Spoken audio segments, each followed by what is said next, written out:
Hello everyone, this is Naveen Sekhawat. Welcome back on the YouTube channel English Sahitya. Friends, in the last video lecture, we have discussed so many things. Before starting this lecture or today's session, I just want to start this with Sahir Ludhianvi's lines.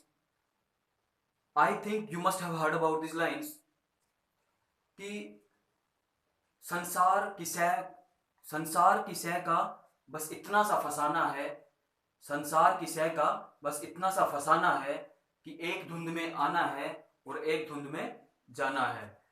So friends, I think we don't have to make our life that much complicated कि हमें उन्हीं में और खुद में उलझ कर रहना पड़े.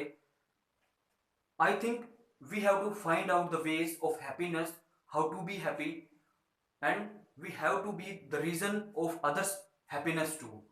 So this is the simple fund of life in my opinion. So दोस्तों, आज in the continuation of the last video lecture we began with middle English period and we started focusing on the society and the categorization of the society.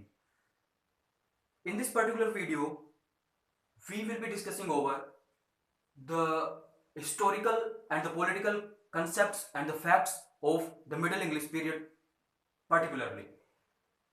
So what we will be discussing in this video are these four things, and we will know the other categorization as I have already told you about the the categorization of this age as early, middle and the later ages, but we can categorize this age in three parts. First one, Anglo-Norman. Second one, the age of Chaucer. And third one, age of darkness, or we can say the age of or the barren age.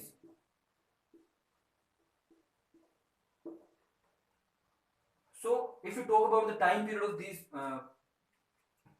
particular ages, then this is considered from 1066 to 1340. This is 1340 to 1400 and 1400 to 1500. So this is the time period 1066 to 1340, 1340 to 1400 and 1400 to 1500. So let us discuss over these issues, these political and the historical issues. We will be discussing over the other major issues in the next videos, but in this video we will be discussing over these particular four issues. So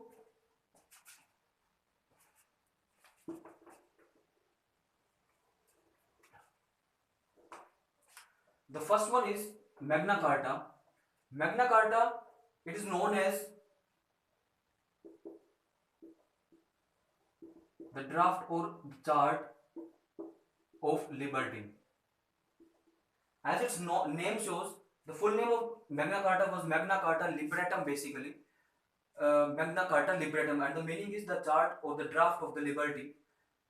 So as its name or the meaning shows that this was in the favor of liberty, because this was the time when King John when this was the time when King John was ruling over there, and it is considered by some historians that he was of whimsical nature, or he has the type of arbitrariness in his mind, and due to this arbitrariness he started imposing the different type of taxes on the people or the other part of the society. और वो ऐसे मनमानी करने लग गया था, अपने अपने मनमानी करता था उस टाइम पे. तो उस मनमानी से परेशान होके वहां पे जो बैरन्स थे and the other society and barons and the person who is the Archbishop of the Canterbury, they went to the John King, and with the draft that was produced or created by this Archbishop, so they went to King John. They wanted to persuade him to sign on that Magna Carta basically, and they were successful in persuading John or King John basically. So वो इसको मनाने में खुश करने में मतलब success हुए और उन्होंने ड्राफ्ट को मनवा लिया. Basically what was the aim to pass this draft in 1215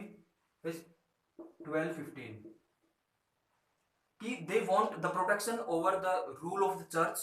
They want to make the peace between the barons and king, because barons were more in the number than King John, because ये ज्यादा थे और King John अकेला पड़ रहा था और इनका जो नेचर है वो रिबेलियस होता जा रहा था. ये इन्होंने रिबेल करना स्टार्ट कर दिया था किसके खिलाफ? किंग जॉन के खिलाफ. सो this is all about the Magna Carta. कि Magna Carta was this rule book came into the 1215. Then King John was ruling at that time, and barons and archbishop were successful in persuading King John. And why? Because they were in trouble due to the nature of King John, due to the arbitrariness, due to the whimsical nature of King John. Then next thing we have is, next point, the Great Famine. The time period of the Great Famine was 1315 to 17. And why this Great Famine was there, or why we call it the Great Famine?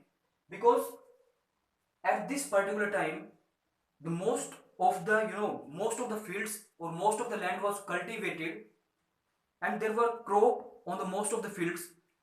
And what happened? There was heavy rain, and that due to that heavy rain there was crop failure. And after the crop failure there was a lack of food, and due to the lack of food there was famine. And इस famine की वजह से वहाँ पे 15% of the population were died, or we can say the 15% of the peasants were died. अब इसके after effect भी थे काफी. We will be discussing the after effects of this Great Famine and the Black Death in this video only. So this is all about the Great Famine.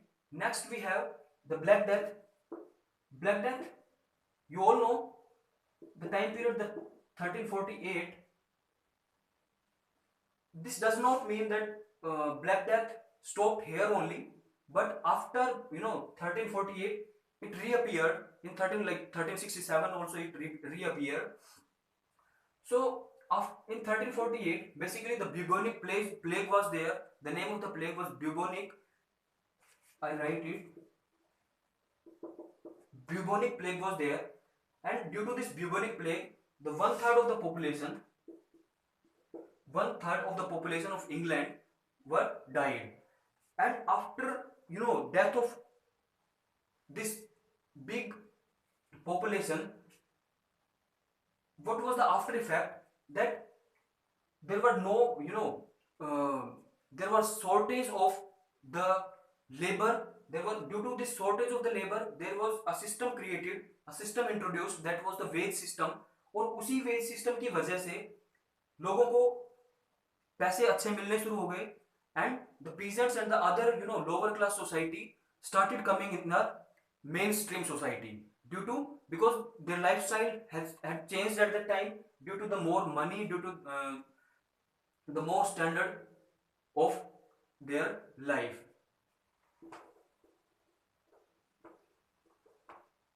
So जो bubonic plague था उसका ये effect हुआ कि veg system create हुआ, और जो lower classes थी उन्होंने मेन स्ट्रीम क्लासेस के अंदर, मेन स्ट्रीम सोसाइटी के अंदर आना शुरू कर दिया. उसके बाद हमारे पास आता है 100 Years War. The period of the 100 Year War was 1337 to 1453. let me tell you the reason of the 100-year war. After King John,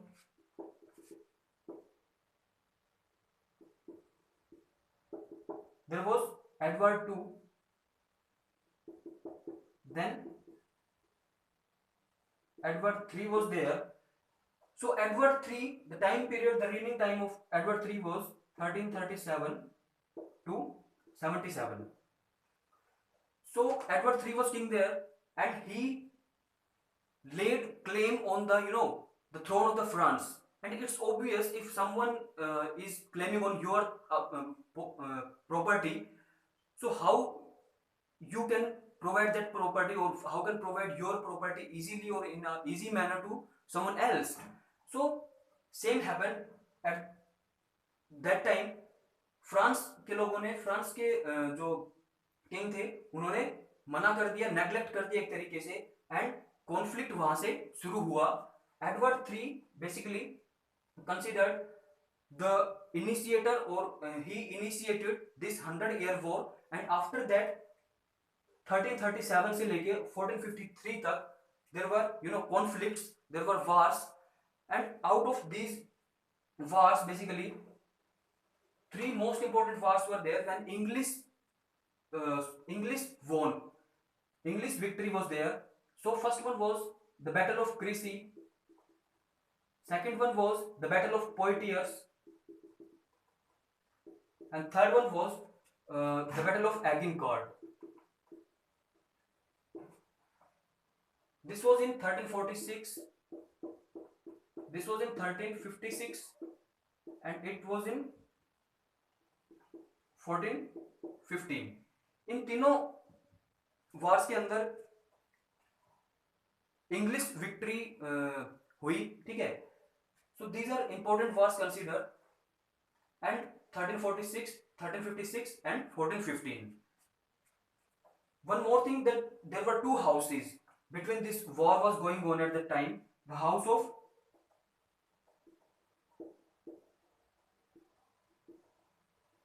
Plantagenet and house of Valois. So these two houses were there.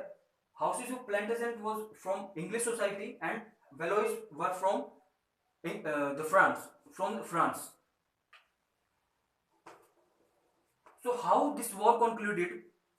Basically, after these wars, after Henry VI, the fight of Agincourt, there were war between House of Valois and House of Plantagenet. And how it was concluded, that finally Valois, or the house of Valois, won the fight, and they favor the France. Then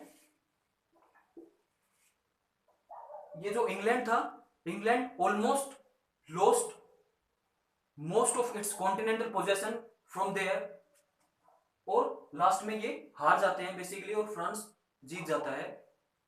so this was the scenario of the 100-year war. I think ये सब समझ में आ गया होगा आपको. We will be continuing the other major parts, like major events of this particular age, in the next coming video. So by then, thank you very much, and thank you for watching the video. Thank you very much.